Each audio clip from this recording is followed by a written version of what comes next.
Hello guys, myself Utkarsh Chahal. We are here to discuss MCQ Digest from question number 46 to 50.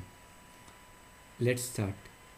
Question number 46. Gamma Limited has distributed on 15/12/2020 dividend of 460 lakhs to its shareholders from April 2020 to November 2020. Gamma Limited has received dividend of 1,20,000 from domestic company and 30 lakhs from foreign company, in which it has 5% shareholding.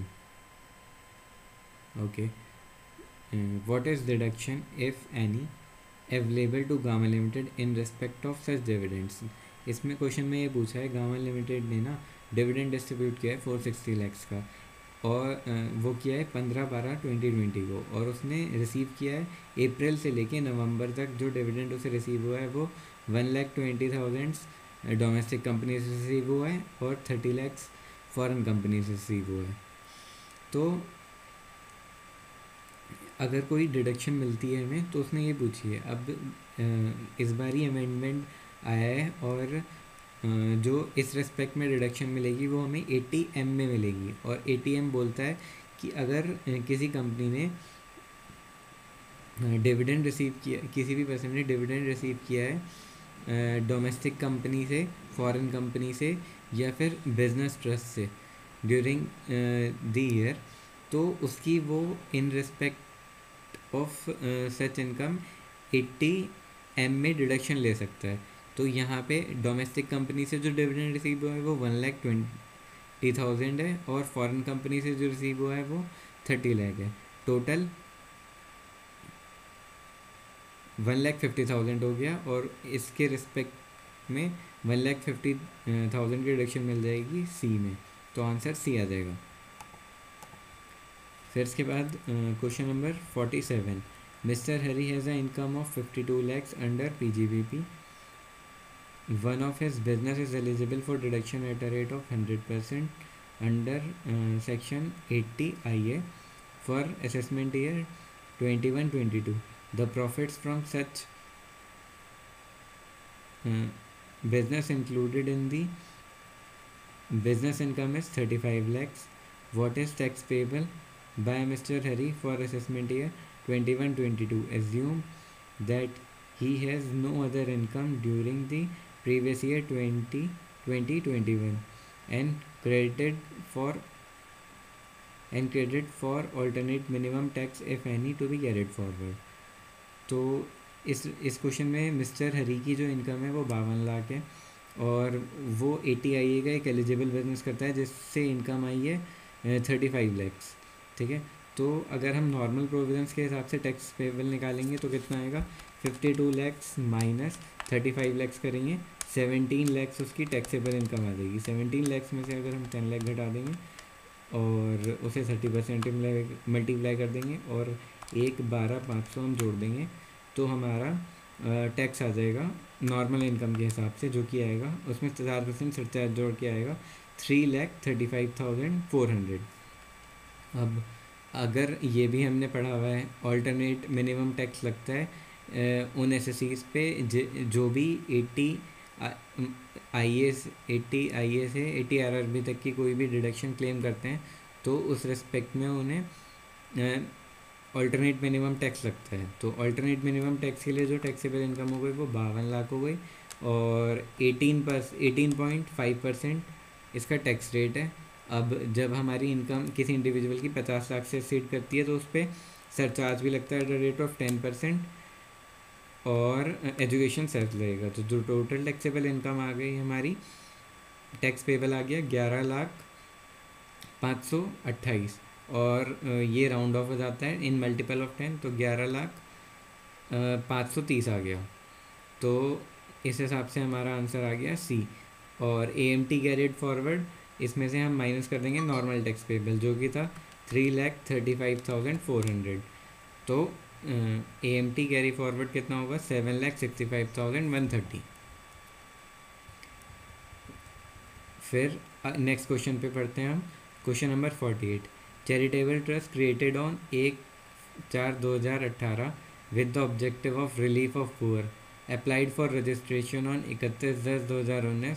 The application was not disposed by the Commissioner even after the expiry of the period of 6 months stipulated under section 12AA2. Which of the following statement is correct? एक charitable trust है जो create हुई थी 1/4/2018 को, जिसका objective relief of poor था। उसने apply किया हुआ था रजिस्ट्रेशन का 31/10/2019 में। जो एप्लीकेशन थी वो डिस्पोज करी कमिश्नर ने, डिस्पोज नहीं करी 6 मंथ में। तो अब इसने पूछा है हमारे लिए क्या स्टेटमेंट करेक्ट है। तो अब हम चारों स्टेटमेंट पढ़ेंगे और देखते जाएंगे गलत है या सही है। Since the application has not been disposed of by the commissioner, the trust is not deemed to be registered and hence it is not eligible for the benefit of exemption under section 11 and 12 for any of the assessment year. जब भी हमारी मतलब 12AA में अगर 6 month from the end of the month in which application was made तक application रिसीव नहीं होती तो वो application deem to be registered मान ली जाती है फ्रॉम एंड ऑफ 6 मंथ्स। ठीक है, तो ये वाला आंसर गलत हो गया हमारा।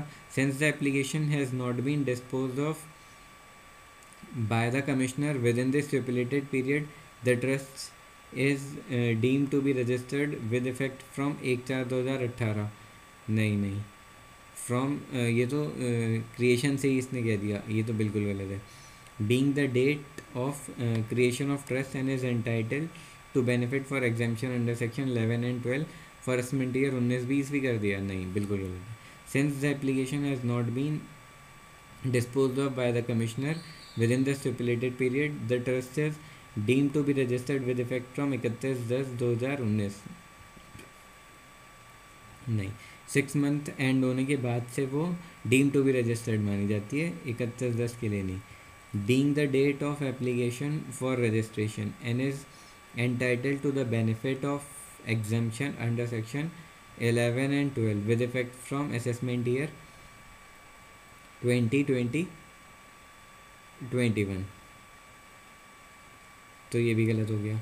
Since the application has not been disposed of by the commissioner within the stipulated period the trust is deemed to be registered with effect from 1/5/2020। हाँ, ये 6 मंथ एंड होने के बाद से जब से उसने एप्लीकेशन करी थी तो ये वाली डेट मानी जाएगी और वो जिस ईयर में उसने एप्लीकेशन करी थी उस ईयर के लिए भी एग्जाम्शन लेने के लिए एलिजिबल हो जाएगा। Being the immediately following the expiry of 6 month period but is entitled to benefit of exemption under section 11 and 12 with effect from assessment year 2021। तो ये वाला बिल्कुल सही हो गया, ये हमारा आंसर हो गया। अब इसके बाद आता है अगला question, question number 49। In the previous year 2020-21 mister Ganguly a resident individual age 60 years earned income from profession computed 1,45,000 winning from card games 1.5 lakh gross. He also has interest of 40,000 on fixed deposits and 9 lakh from saving bank account. He deposited 1.5 lakh in BPF। तो हमें क्या निकालना है, what is total income.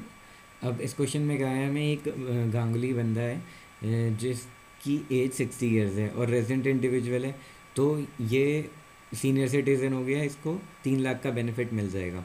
ठीक है, तो सबसे पहले हम GTA निकाल लेते हैं। GTA कितनी आएगी, PGBP की इनकम 1,45,000, कार्ड गेम से 1.5 लाख इनकम आ गई और इंटरेस्ट 40,000 फिक्स डिपॉजिट का, ये अदर सोर्सेज की इनकम आ गई 4,000 प्लस 9,000, टोटल 3,44,000 आ गई। अब इसमें से हम डिडक्शंस क्लेम करेंगे। डिडक्शंस कौन कौन सी क्लेम कर सकते हैं हम, ATDT एक ही कर सकते हैं। ATDT की सीनियर सिटीज़न को 50,000 की डिडक्शन मिल जाती है, FD पे भी मिल जाती है, सेविंग बैंक पे भी मिल जाती है, तो 49,000 ये एग्जाम्प्ट हो गए। अब इसके बाद 80C क्लेम करेंगे, PPF की डिडक्शन 80C में मिल जाती है, लेकिन ये स्पेशल इनकम से नहीं मिलती, विनिंग फ्रॉम कार्ड गेम से नहीं मिलेगी, तो 1,45,000 ही क्लेम कर सकते हैं। तो जो हमारी टैक्सेबल इनकम आ गई, टोटल इनकम आ गई, वो 1.5 लाख की आ गई, तो आंसर बी हो गया इसका। इसके बाद आते हैं क्वेश्चन नंबर 50 पे। Dinesh, a resident individual of age of 47 years, has not furnished his income return of income for assessment year 21-22। Dinesh जो एक रेजिडेंट है जिनकी एज 47 है, उन्होंने return of income he file नहीं करी असेसमेंट ईयर 21-22 के लिए। However his income for such year is assessed under section 144। उसका बेस्ट जजमेंट असेसमेंट हो गया अंडर सेक्शन 144 और उसकी जो लाइबिलिटी निकाली गई, टोटल इनकम निकाली गई, वो 18 लाख निकाली गई। और इसने पूछा है इस पेनल्टी अंडर सेक्शन 270 है अट्रैक्टेड। हाँ बिल्कुल होगी, क्यों नहीं होगी, ठीक है ना। तो if so what is the quantum of penalty. इस केस में हमारी जो पेनल्टी लगती है वो 50% ऑफ टैक्स पेबल लगती है। सबसे पहले हम टैक्स पेबल निकालेंगे 18 लाख की इनकम पे, अनडिस्क्लोज इनकम पे, ठीक है। 18 lakh minus 10 lakh into 30% plus 1,12,500 plus 4%, तो टोटल टैक्स लाइबिलिटी आ गई 3,66,600। इसे हम 50% कर देंगे तो 1,83,300 हमारी पेनल्टी आ गई। तो आंसर येस हो गया। हाँ पेनल्टी एप्लीकेबल है। पेनल्टी कितनी एप्लीकेबल है? 1,83,300 एप्लीकेबल है। Okay, thank you guys.